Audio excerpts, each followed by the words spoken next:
Hi guys! So alam mo ba na sa halagang 50 pesos lang ay pwede ka na mag-start na mag-invest sa G-Invest sa GCash.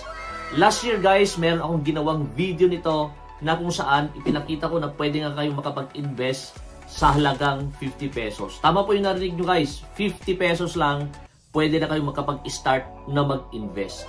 Kaya lang, ngayong 2024, marami na pong updates ngayon dito po sa G-Invest ng GCash. So kung gusto nyo malaman kung ano yung mga updates at kung paano kayo makapag-start as low as 50 pesos lang, make sure na panoorin nyo yung video na to hanggang sa dulo. Videos that teach you how to make money online, cryptocurrency, trading and passive income. Welcome to Pinoy Influencers YouTube channel. Please click the subscribe button and ring the bell so you don't miss my videos. So what's up guys? Kung bago lang po kayo sa aking YouTube channel, my name is Mark from Pinoy Influencer. Ang channel ko po ay nagtuturo kung paano kayo kumita ng pera online, tutorials, motivation, trading at mga investment. Kung gusto mo yung mga ganong klase ng content, consider subscribing by hitting the subscribe button at i-on mo na rin yung notification bell. I will notify and update you kapag may bago akong upload na video. Ma-appreciate ko rin ng marami kung i-hit nyo na agad yung like at i-share nyo to sa mga friends nyo na gusto rin kumita ng pera online.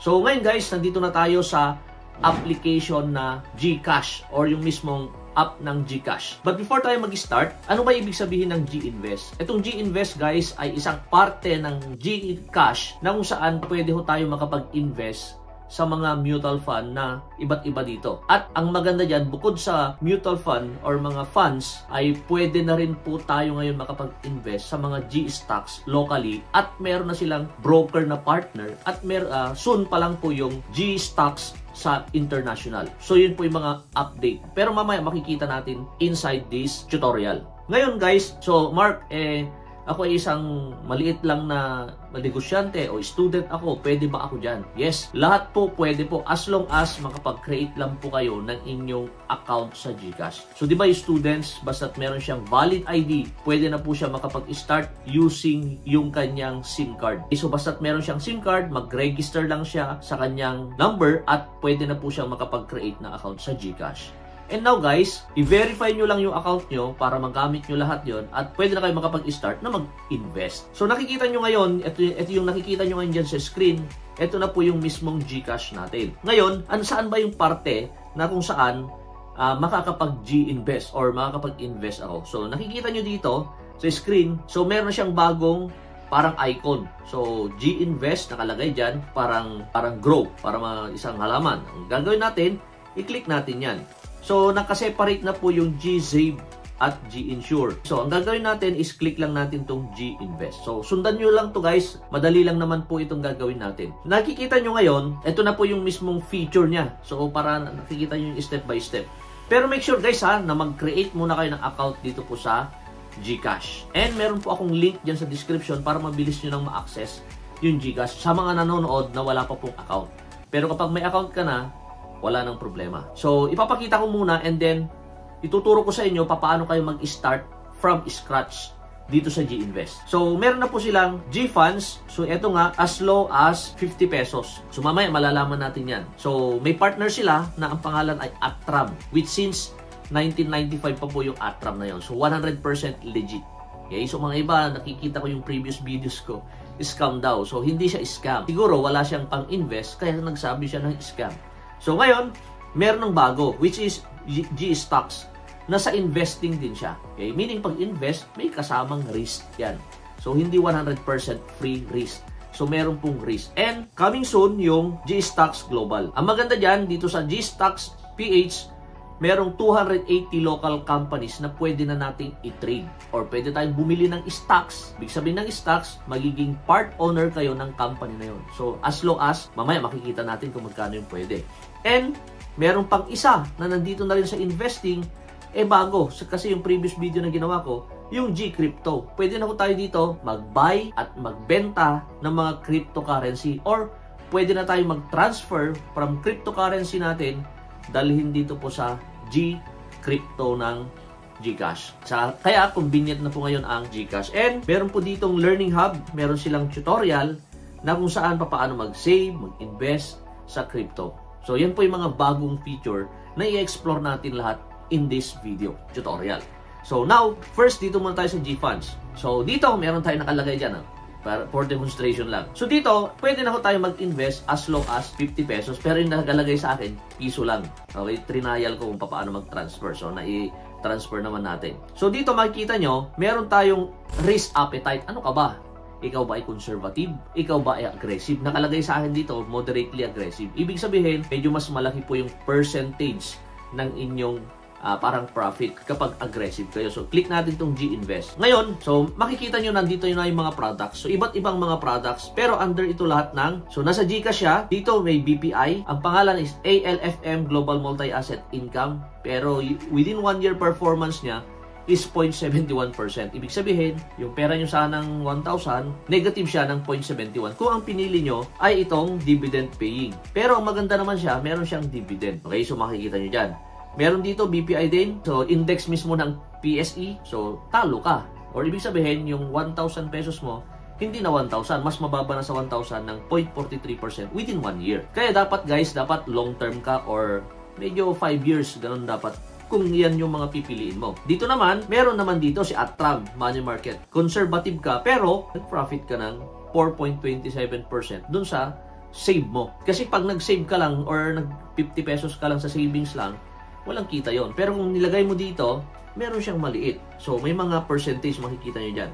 So, pipili kayo ngayon. So, ang pinakamagandang performance nandito is ito, si Atram Global Equity Opportunity Feeder Fund. So, nasa aggressive siya. Meaning, pwedeng nag-profit kami ng 11%. Next year, pwedeng mag-losses ka naman ng 12%. So, hindi natin alam. So, it depends sa risk appetite mo. So, kailangan mong tanungin yung sarili mo kung ikaw ba ay aggressive. Ibig sabihin, malaki yung percentage na gusto mo. Conservative. So, ang rule naman dyan is the higher the reward, the higher the risk. Okay? The lower the reward, the lower the risk. So, marami kayong pagpipilian. Ito naman, aggressive din, 34% within 1 year performance, 18%, 2%, 4%. So, kung ako sa inyo, pwede nyong tag 50 pesos lahat yan. So, depende sa inyo. Basta, yun yung isang strategy, spread nyo. Para, palimbawa, mako-pop up niya, halimbawa, lahat yan, tag 50 pesos per week sa inyo, itong lahat yan, di mako-pop up niya. So, halimbawa, napili nyo itong medyo aggressive. Makikita nyo dito, you can buy. Okay, so click nyo lang yung buy, proceed nyo, and then click nyo lang lahat yan. Siyempre yung mga agree na yan. So lahat yan ay i-click nyo lang, and then click nyo lang yung next. And then dito pwede na ho kayo mag-start guys. So nakikita nyo. So i-verify nyo lang din muna siyempre yung number nyo. Kung halimbawa ito yung number nyo sa akin, i-verify nyo lang, magsesend ng 6 code dun sa cellphone number nyo, then click nyo lang yung submit. And then you're good to go makapag-start. So ganun yung step by step na gagawin natin. So pipili lang kayo sa mga available na to. So previously, maraming nagre-reklamo na wala naman daw silang kinita. So sabi ko nga, depende po kung kayo po ay conservative or aggressive. So marami nag-e-expect, okay? Marami nag-e-expect na hindi naman naintindihan na yung 1,000 pesos nila, gusto nila 1,000 pesos din yung kita. So wala akong nakalagay doon na 1,000 pesos mo or 50 pesos mo maging 50 pesos naman next year. Hindi ganon. Siyempre, kung gusto mong malaki yung profit niya by percentage, lakihan mo yung ilalagay mo. Since ang GCash naman is 100% legit naman po yan na application. Maglagay ka ng 100K. So kung 18%, di meron siyang 18,000 kung 100K. Kung 1 million ang nilagay mo, di meron siyang 180,000 kung ang pinili mo yung pinaka-aggressive sa kanila. Pero sabi ko nga, pwede rin namang negative 18,000. So 1 million mo negative, so 982,000 na lang, mga ganon. Yung ganon mga senaryo. So kaya, kailangan mong tanungin yung sarili mo. Now, so Mark, ayaw ko ng ganyan. Gusto ko yung mas malaki pa. Kasi aggressive ako. Okay, so pwede pa rin. Walang problema. So tingnan natin. Meron pa dito, yan namang tinatawag nilang G-Stocks. So, click natin itong G-Stocks. Pero ito, mas malaki na po yung, hindi na po 50 pesos to. Pero under pa rin siya ng G-Invest. So, meron silang broker. So, hindi na po yung ibang broker na nasa labas. Meron silang sariling broker na partner, yung AB Capital Securities. So, click nyo lang po yan. At dito makikita nyo na po yung mga available po na, yan o. So, ang gagawin nyo lang is, pwede na kayo mag-buy and sell ng mga stocks dito. So, nandito yung mga pwede nyo pagpilian. Merong bid and ask. Yan, makikita nyo dyan. So, ito yung pinaka-portfolio nyo sa baba. Ito yung mga orders nyo. Alert, kung gusto nyo maglagay ng alert. Pag na-reach nila yung price na gusto nyo, okay, mag-a-alert yung itong GCash. And pwede na kayong direktang mag-search. So more than 280 companies po yung pwede nating piliin. Halimbawa, you want to buy BDO. Halimbawa, yung BDO, search nyo lang. So, ito yung mga investment na ginagamit ko, BDO, kasi meron siyang dividends. Yan, BDO Unibank. So, yun nyo lang. So, ito yon. Maganda dito guys, meron na rin pala siyang chart. Nakikita nyo na yung chart niya. Samantalang yung ibang mga broker is hindi nyo po nakikita. So, dito nakikita nyo na you can buy. So, ito pwede nyo palitan. So, within day, 135 to 135.7 you can buy. Click nyo lang po yung buy and you can sell. So, dapat mo ay maglagay po kayo ng pera nyo dito. Siyempre, kung meron po kayong pera, paano naman yon? Siguro, ang tanong nyo, Mark, paano ba maglagay ng pera dyan dito sa kasi gusto kong mag-invest sa stocks. O, i-click mo lang yung top up. Halimbawa, meron kayong pera dyan na 10,000, lagay nyo lang dyan. Next, confirm mo lang. Ito, sample lang para makita nyo. Click mo yung confirm, makikita nyo yan. Pero, bago kayo makapag-top up, ay nandito muna, exit muna tayo para makita nyo din. Siyempre, dapat po ay meron po kayong laman sa available balance nyo sa GCash nyo. Kasi kung wala, ay hindi po kayo pwede makapag-invest. Kasi wala po.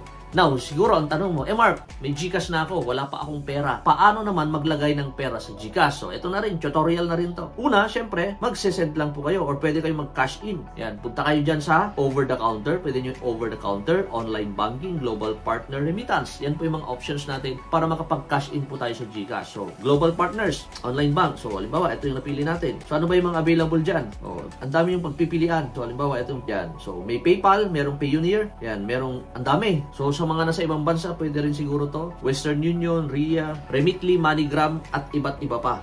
Yan, okay. So, marami. LBC, Payit, Senders, Telcom. So, lahat yan, pwede natin gamitin for cash in. So, kung may pera naman kayo sa bangko nyo, pwedeng over the counter. Or, ito naman, gusto nyo pupunta sa bangko, ilagay nyo lang.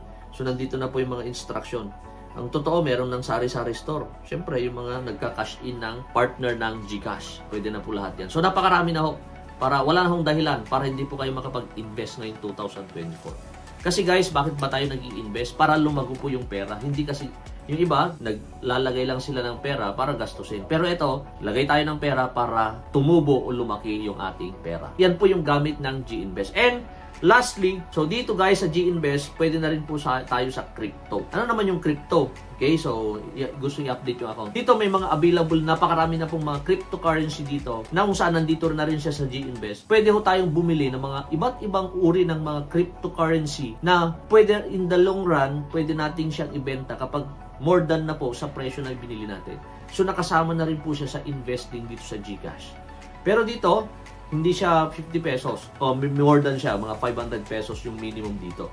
Ang 50 pesos lang yung G-Funds, which is ito nga yung yung Uptram at saka mga sa parang mutual fund po yan dito po sa G-Invest or just sa G-Funds. So sana guys, kung kayo ng idea kung paano kayo nag-invest using G-Invest at updated na po yung mga available po dito na kung saan pwede natin i-invest yung ating mga GCash. So ito lang yung may share in this video. Sana nagustuhan nyo yung aking tutorial at sana guys, mag-subscribe kayo sa aking YouTube channel for more updates about GCash at tutorials paano kayo kumita gamit po ang yung GCash. So once again, this is Mark from Pinoy Influencer. Thanks for watching and see you on my next video. Thanks and bye-bye!